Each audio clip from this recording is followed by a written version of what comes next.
Hi, everyone. I'm Steve Altition, Director of Client Partnerships here at Pacific Cascade Legal, and today we have CPA and Certified Financial Analyst Jesse Hurst to talk about financial planning for your retirement following a divorce and how using popular music, film, cultural moments can translate confusing financial concepts into understandable and usable plans. So, before we start, Jesse, how you doing today? I'm doing great. I'm happy to be here. Oh, I'm happy you're here as well. So before we get into kind of the specific financial issues, uh, you talk about a book you've written and how you've used popular music, film, pop icons to address really hard financial issues and making them more understandable with your clients. Can you talk a little bit about that? Yeah, so I found years ago, so I love pop culture stuff, primarily classic rock music. I've like rock music from probably its earliest days in the 50s all the way through probably the 90s is probably where I know it the best. But movies, TV shows. I have an oldest son that was a touring Broadway actor, so I know Broadway shows pretty well. And I found that whenever I used a pop culture reference or frame for a topic that I was writing about or sharing with clients, it always resonated with them more. It made it more fun. It took something that was dry, numbers based, and made it more fun, made it more memorable. And I'll give you a great example. I had a client last year who I wrote a blog post last August. Last year, 2025 was one of the first years that international stocks had outperformed US stocks by a wide margin in a dozen 15 years. So I wrote a blog post using the Led Zeppelin song Rock and Roll. It's been a long time, been a long, lonely, lonely time to frame international stocks outperforming US stocks. The next week, I had a 73-year-old retired elementary school teacher that's been a client of mine for 25 years come into my office. And she said, I sang Led Zeppelin songs around my house all last week because of your blog post. And I was like, perfect, man. If a blog post that used a Led Zeppelin song made a 73-year-old retired teacher remember a financial topic, then that's what I'm happy with, right? Yep, I love that. I mean, I'm a big Dylan guy and Springsteen guy, and I swear they have more good things to say, important things to say in those songs than you can shake a stick at. Yep, Yeah. yep. I So actually, my wife and I just had, if you're a Springsteen fan, I'll keep this brief, but my wife and I just had our very first grandchild, and his name is Sonny James. So I wrote a blog post. If you remember from the album The Rising, Bruce Springsteen did a song called "Waiting on a Sunny Day." So oh I wrote yeah. a blog post called "Waiting on a Sunny James Day," and it was us waiting for the arrival of our first grandchild, right? I love it. I love it. Oh my God. So it's really difficult, I know, for people who are in a divorce or just following a divorce to make decisions. They become sort of petrified almost to do anything. They've just gotten through this terrible, you know, thing going on. It's like they're waking up to a very different, very disconcerting economic situation that they had. And you inspired me. And so I was thinking about that and I went, it's kind of like, crashing down in Oz. Yeah, And, although she did get the house. yeah. So how do you help to start to get them back on the feet, even to have confidence to do anything? Yeah, so it's interesting because I find that people who go through a divorce or people who were recently widowed, widower, have similar mindsets, right? Oh, They've gone yeah. through an amazing, a huge loss. They've, and we frame it a lot of times. We think about the financial side of things, but you think about it, you go, there's an emotional, there's a family, there's a psychological, there's a spiritual connection sometimes that disappears. And so a lot of times people, have are kind of rudderless in that situation. They Yeah. just aren't sure where to go, what to do. And I was having a conversation earlier today with a client that was referred to us in December. We had our first meeting. She's in her mid 50s. About 5 years ago, she went through a divorce. She's got 4 years of spousal support left, and she's realizing she better figure out if she's going to be okay when this is done. Her husband had handled all of their financials. So literally her half of their investment accounts that she got literally haven't been touched. She got her half. Nobody's looked at, touched, managed, looked at allocation, risk profile, whether it's age and risk profile appropriate and so forth. And she was really just afraid. Like she's afraid there was like an inertia that was there because she didn't want to make a wrong decision.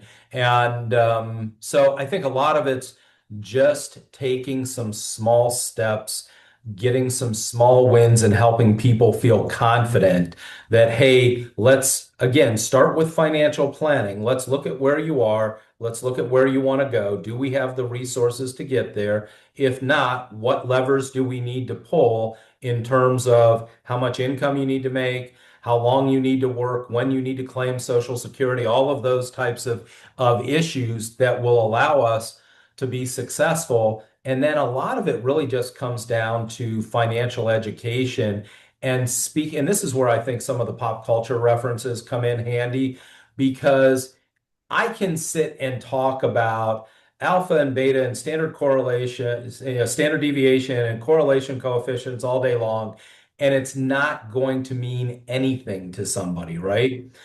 And I'll never forget this. In 1992, I was referred to a guy who was senior vice president of federal and regulatory affairs for Alltel Phone Company. And his wife came to the first couple of meetings. And at the end of the second meeting, she said, she looked at me and she goes, he dragged me to these meetings. I didn't want to come because I've been to meetings like this in the past and people talked over my head and I never understood any of it. And I didn't want to come. She goes, I want to say thank you because you're the first person that's ever explained things to me in a way I understand. And Yeah. I think part of that comes from, first of all, I love teaching people and I love that part, but my mom was a school teacher. Four of my aunts were school teachers, so I grew up around that environment. So I've always felt if you can help educate people, then they can partner with you to make the decisions that they feel most comfortable with and they can sleep best at night with, instead of trying to talk over them and intimidate them or scare them into making decisions. I think that's a really bad method, but it's what a lot of people do.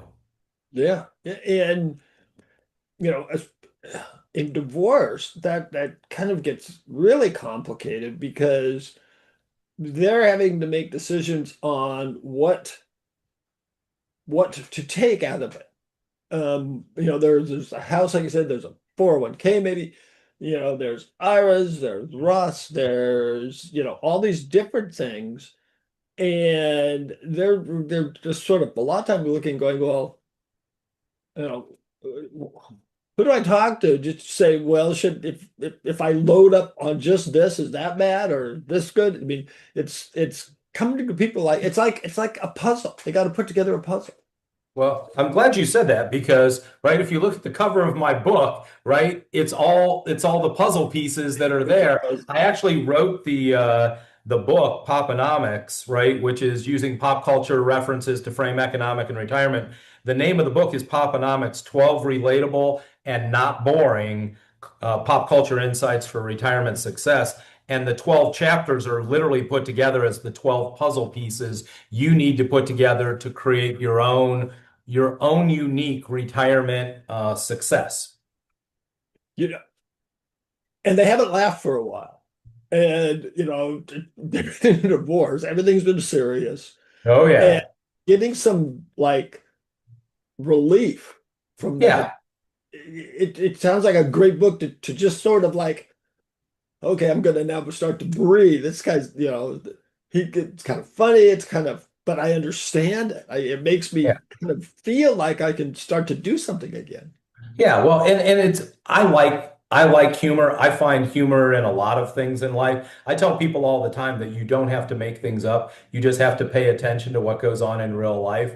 And sometimes I hit the mark, sometimes I don't. Like I'll own that. But like I had a guy who was 78 years old who had group term life insurance from his previous employer that when he turned the next age, he was 79, he was getting ready to turn 80. And when he turned 80, the premium was going to jump up to the next age band. And he was asking me about how much life insurance he needed and should he keep the policy. And he leaned forward and he turned to me. He goes, "Tell me, Jesse, if I die, what kind of expenses will there be?" And it just hit me as funny because he said, "If, right? If I die." And I kind of went, "Huh." And I leaned forward and I looked at him and I went, "That is the most optimistic thing I have ever heard in my entire life." Right? I think we better reframe this. I thought it was way funnier than he did, but like sometimes you just kind of try to use some humor and some levity and some stories to help people understand these concepts, right? And it really helps relieve the tension and it puts us in a place where we can just have a conversation. Yeah, yeah. And it the kind of stuff you talk about, which is also not just like you said, okay, this will invest at this rate, this will do this, and so this and not focusing so much on the things as the Yeah. out. I mean, because people come out of divorce thinking they can't do anything anymore. Well, I can't go on vacation. I can't do this. I can't do that. Um, and then someone just talks to them about all these numbers, and it's like, what does that got to do with like, I mean, how does that help me restart Well, my life? And the and I same thing think with the I divorce, with the, yeah, Yeah, I think part of it is helping people realize that money is a means, it's not an end, right? It's really just how are we going to use these income resources and asset resources to help you do the things that make life fun and meaningful for you, right? And if you frame conversations that way, it's not about like, hey, who has the greatest asset allocation strategy that's going to give us the highest risk-adjusted compound rate of return. Compound rate of return is not a goal, right? It might be an outcome of your process, but hey, I want to be debt-free in retirement and I want to have $25,000 a year so that I can travel and do things I want to do and create shared memories and shared experiences with my kids and grandkids. That's a purpose of money. And if you can help people start to see their financial resources that way, it makes it much more relatable to them. yeah, yeah. It's it kind of like, you know, anyone as they get close to divorce to retirement age, they get almost more anxious.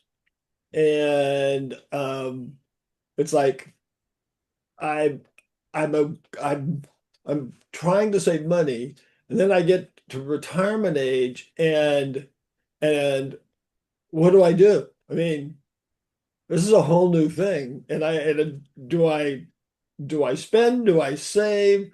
Do I do a little both? I mean, what the heck happens in retirement? Well, it's funny. I did write a blog post a couple of years ago called "Should I Save or Should I Spend Now?" based on the Clash song "Should I Stay or Should I Go?" Right? And it's hard for people to flip the switch because they spend all these years saving and accumulating for the future, and those habits get ingrained, and then they're afraid to flip the switch and go the other way. And one of my really good friends, his name was John Rasnick. He was an estate planning attorney here in Northeast Ohio. He was a super close friend, super close confidant. He probably did estate documents for close to 100 of our client families over the years. And John always used to say that in the whole history of mankind, we've only figured out three things you can ever do with money, right? You can save it, you can spend it, or you can give it away. And if you don't give it away while you're living, you'll give it away when you die because you can't take it with you. And so one of the big light bulb moments for clients who have built enough in the way of income and asset resources that they can successfully transition from work life to retirement life is helping them understand that if it's you can save it, you can spend it, or you can give it away. If you've gotten to the point you can retire successfully, we don't need to save anymore. That only leaves spend it or give it away, right? That's all that you can do. And so, how can we do that in a conservative and responsible manner so you feel comfortable and can sleep at night, but can also be confident spending up to a certain level each year? Yeah. What have you ever had a client come in and kind of just drop their portfolio on you and say, just got out of a divorce or my spouse just died and this is what I got. And I don't even know what any of it means. And should I get rid of it? Should I change? I mean, Yeah, and that does happen, right? And a lot of times, especially if the spouse, the one they either are divorced from or the one that just passed away was the one that was the primary that oversaw. And you see it in most families, one spouse or the other, takes the lead on financials, and it's not always the male, right? As a matter of fact, with younger families coming up, we see more as men, at least as much in the way of female financial leadership as we do with male financial leadership. Some of the older, more traditional clients, it's more the other way around. But a lot of times they come in and they go, okay, there were these four, five, six accounts, right? We each had a Roth IRA. We each had an IRA, we had bank savings accounts, we had CDs, we had this joint investment account, and I have no idea what's in any of it. It's not necessarily a cohesive, coordinated portfolio. It's just a collection of investments that they have no idea what the asset allocation, what the risk profile is, what kind of income can it generate, or is it age, cash flow, tax appropriate for them? And so then it's really just a matter of understanding where they're at, doing the analysis, and then showing them, hey, here's what you're trying to accomplish. Here's how this collection of investments is allocated.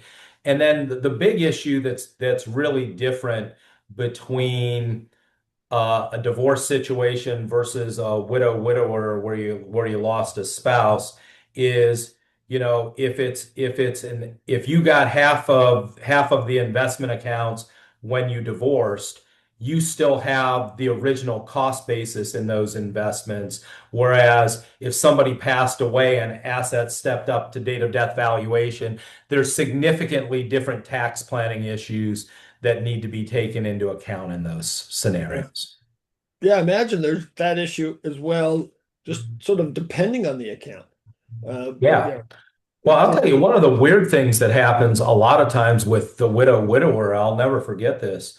I have a client who literally just turned 95 a couple of weeks ago. She's sharp as a tack, still lives independently, and so forth. And when her husband passed about 10 years ago, I had told her, I'm like, Jeannie, this year you'll still file a joint tax return because your husband passed in May, but next year you'll file as a single person, right? And when you file as a single person, you get half the standard deduction, the tax brackets are cut in half, and so forth. And she completely forgot about that. So the following year, she's at her CPA. She called me from her CPA's office, and he told her she owed this much more in the way of income tax. And she's like, I don't think he's looking at this right, and so forth. Can you talk with him? And I said, Jeannie, remember, I told you you're filing as a widow, you're filing a single tax or solo tax return, and the standard deduction is less, and the tax brackets are less. And she got hot at me. Like she's like, I'm not single. My husband died, and now you're telling me the government's penalizing me for my husband dying, right? That's the mindset, right? But it's the reality of the way the tax law works, and you have to work within those constraints. yeah. Yeah, and I imagine that people coming off of that with grief, and you grieve after a divorce, they're a lot of times they're just not in the right mindset to take in this information. Yeah. And I mean, and we do detailed notes after every client meeting, and we send them summaries of what we talked about and why and what the next steps are and all of that. But, in the moment, they might not remember that. They might not remember that the summary's sitting in with all of their financial stuff and to go back to. And so, it's a process of moving them along through the new normal of what's come, whether it's post-divorce or post a spouse passing away. And I will tell you, I've got several clients where their spouse was the primary person who handled their financials. And I was really nervous for the surviving spouse as to whether or not they were going to be able to kind of step up and be confident in what they were doing. And I think with our help and counseling and they've just kind of surprised me. I've had some people step up and really do amazing jobs when they weren't the one that for 40 years or 45 or 50 years of being married that weren't the ones that did it. But once they had the opportunity, they stepped up and they were really able to do a great job with it as long as they had, good, tax, legal, and financial advice. And so we're one of the legs of those stools to help them. But it is always a transition process. It's not a moment, right? It's not like your spouse passed or the divorce happened today and tomorrow I got it. It takes Right. some time to get used to what that new normal of life is. So can some people in that circumstance come to you and and I'm going to say learn about financial issues, um, but also just kind of the easy things, how do I actually do this? I haven't done this before. I got to sell my house. I have a 401k. What do I do? Can I do with that now? My IRA, should I make it I mean, can they get what a lot of people think is, oh, I can do that myself, but can they come to you for sort of advice on that day-to-day or daily kind of stuff? Yeah, I mean, generally when we start with a client, we're starting with the financial planning process, kind of where are you, what are your goals, what are resources, and so forth, and then trying to map out a plan for them. And once we do that, and there's all kinds of education that happens in that process, right? As you talk with them about what their goals and objectives are, and you're trying to help them kind of cast a vision for what the future looks like given the new reality of where they are. Then once they become wealth management clients and we're managing their investments and so forth, not only do we send out 2 blog posts a week just to kind of keep them in the loop with our financial thought processes on different things and our outlook on the economy, markets, and whatever. Even things that we try to educate them about. A lot of people are scared to death about AI and what it means and so forth, right? Like I wrote a blog post here recently just about AI, and a lot of people are hearing stuff about the data centers that are being built and how much electric they're going to consume off the electric grid. And I used an old Star Trek episode where, Kirk's yelling at Scotty like, "Hey, give it more power." And Scotty's like, "I'm giving her all the I'm giving her all the power I got, Captain, right?" And it's like, are we giving AI all the power and how are we going to do it? But we just try to keep that educational focus with our clients. And we tell them, right? Like we work with a smaller number of of clients because we want to know and be first name basis relational with them, right? I work with about I manage about $400 million of investment monies for about 120 client families. And so, but because it's 120 and not 500 client families, if I ran into any one of them at a restaurant or a grocery store, I could sit and talk with them for 30 minutes about their kids, grandkids, their dog, where they vacation, because those clients, so they feel comfortable reaching out to you and asking those questions. So Wow. That just made me think of a question. Yeah. What have you had clients? You've had clients for years, families. What would you say to them if one of them called you up and said, "We're getting divorced. Can we talk with you anymore?" I mean, are they Oh, afraid to come to you again? I mean, how does because it's that's got to be a weird interesting. dynamic. It's interesting. So in 38 years of doing this now, I've probably had 15 times, somewhere between a dozen and 15 Yeah. times, where clients have gone through a divorce, right? And usually the phone conversation goes something like this. They call and say, "This is John. Hey, I know you've worked with us for years and we really appreciate all the help you've given us, but unfortunately Sarah and I are divorcing and we've decided to divorce and I'm going to need somebody to help give me financial guidance and wisdom through this. I'd love to have your help in this process." Usually within 24 hours, it's Sarah, this is Sarah, right? Yeah. You've worked with John and I for years, and I'm going to need somebody. Will you be my guy? And usually in that situation, usually you end up picking one or the other to work with. And usually it's based on who you have the closest relationship with or who you think will value and take your advice and guidance through the process. I'm very happy to say that I actually have four of those couples where 10, 12, 15 years after the divorce, both the ex-husband and ex-wife are still clients of mine. I worked And with that, both of them through that process. It yeah, doesn't happen always, but it has happened maybe a third of the time, quarter of the yeah, time, and yeah. so forth. And it's really interesting, and you have to walk a really fine line there because there's confidentiality issues and you don't want to disclose something to somebody that's not appropriate and so forth. But it's funny because, like in the one situation, it was a husband and wife that were both physicians. And when they divorced, their kids were like 15 and 12. So then you're trying to coordinate with both of them that are still clients of yours on things like, what do you do to help the kids through their college? Who's going to contribute what and what's coming from the ex-wife and what's coming from the ex-husband? And you got to walk a pretty fine line, but I think we've done it pretty successfully a few times, more than a few times. Oh, and I think I my brain goes to, I bet you they're both relieved they were able to keep you Yeah, because at some point they're totally separate and they still talk about their kids and what they want to do separately. But their troublesome thing is how do I get from, here till that, when when will I be able to kind of not worry about it? And you can kind of make them, I can just tell by you can make them comfortable that, this too shall pass.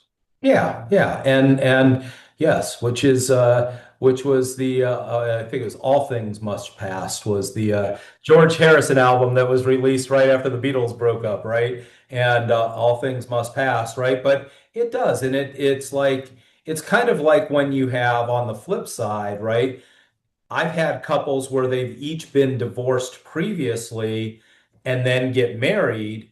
And once they're married and have been clients of ours for 10, 12, 15 years, when they started off, it was kind of like, his and hers Yeah. and my kids and your kids and so forth. And it's funny to watch the reverse of that happen when 10, 12, 15 years in, we started with what was his and what was hers, but then it's kind of like what have we accumulated together? And it kind of went from yours, mine, and ours, right, it kind of went from the his and hers to the ours. And sometimes I've even seen people that far in, rip up a prenup or, they Yeah. redo estate documents and so forth because, what was your kids, I now have really strong relationships with and I feel like they're my kids, right? Yeah. And so, having good financial counsel to give people confidence, but also have really good legal counsel and accounting help so that you can make good decisions with confidence, works really well in those situations. If we're getting close to the end, but I kind of want Yeah. to ask a kind of a final, if I were to come into you Yeah. and say, I just got divorced, I don't know what to do. What do you advise? I mean, what would you say? How would you start that process? Yeah, I would start by getting a really good inventory of where they are today. What are the resources they have? Getting a sense of what's most important to them about life and family, and then from a career standpoint, if they were, assuming both spouses were working, what's their career goals or aspirations? The one that I was talking with this morning, who went through a divorce about 5 years ago, she's a realtor, but her husband was the primary breadwinner. And one of the things she had 9 years of spousal support, at a to a tune of about 9,000 a month. But she's got 4 years left, and she knows she's now getting to the point where she's like, okay, when this is gone, do the other resources I have, will they allow me to do what I want to do? So in that situation, she has a number of rental properties plus the investment accounts that she inherited that she doesn't really know what's there, how it's set up. So it's really just helping them starting to say, okay, here's the allocation of the IRA and the non-IRA accounts. Here's the cash flow, here's the tax positioning of those. Here's the asset allocation and risk profile. Let's look at these rental properties. This particular person has, 8 or 9 rental properties, 2 or 3 of which aren't cash flowing at all. They're relatively new purchases, and they're not cash flowing, and they're costing her a fortune in, renovations and upkeep and all that stuff. And it's kind of like, okay, you've got, you know, throw out a number. Let's say you got $600,000 of capital tied up in these 3 properties that aren't giving you any cash flow. When you retire, you need cash flow, right? Like if we took that 600,000 and invested, hey, you've got these other 6 properties that are doing great for you that are cash flowing and will provide you income in retirement. Maybe it makes sense, instead of having so many eggs in one basket, in the real estate side, maybe it makes sense to cut bait on a couple of these non-producing properties and get those assets diversified and allocated to things that are liquid, right? So it's really just kind of working through that process and getting to know who the person is, right? Because Yep. I always use the analogy, right? Like a financial plan's like a custom-made suit. Doesn't need to fit anybody else. It just needs to fit the person across the table.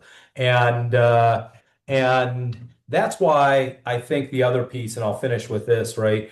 Um, I talked about the book being the 12 puzzle pieces and stuff. And I talk early in the intro to the book, like, think back to when you were doing a puzzle with your kids or grandkids for the first time. What's the first thing you do? And when I ask people that question, they usually say things like, well, you got to turn over all the pieces so you can see the pictures on them, or you got to find all the edge pieces, or you got to find the 4 corner pieces.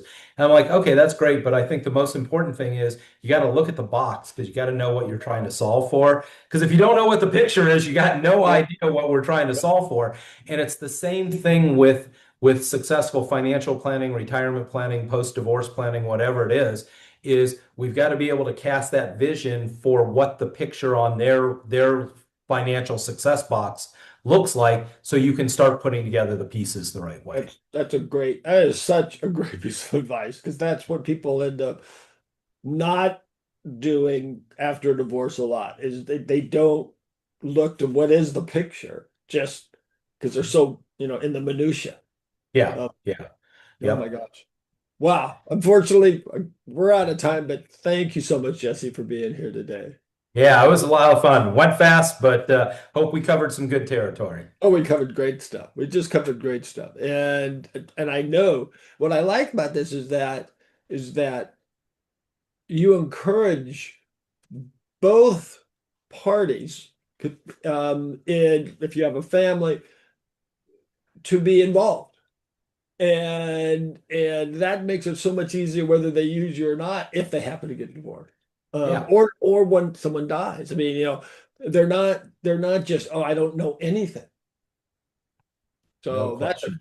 that's a great way to do it, I think. Yep. Well, So thank you. before we go again, can you tell people how to get a hold of you in case they want to talk to you? Yeah, so Jesse Hurst, Hurst. My book is Poponomics. You can find it on Amazon. You can find Jesse Hurst author out there on Facebook, Instagram, and my wealth management firm Impel, Impel, Impel Wealth Management. You can Google us, find us. We're pretty visible out there. And Impel means to impart motion towards a future goal or future destination, or to give somebody the confidence to move forward, which is why our tagline is moving life forward. So that's what we try to do for people. I, I love it. So thank you. Yeah. And it was great. And All right. everyone else, again, thank you for joining us today. If anyone has any further questions on today's topic, you can post it here and you can also connect with Jesse uh, by yourself. But if you do post it here, we'll make sure you get a hold of him. And until next time, everyone, stay safe, stay happy, and be well.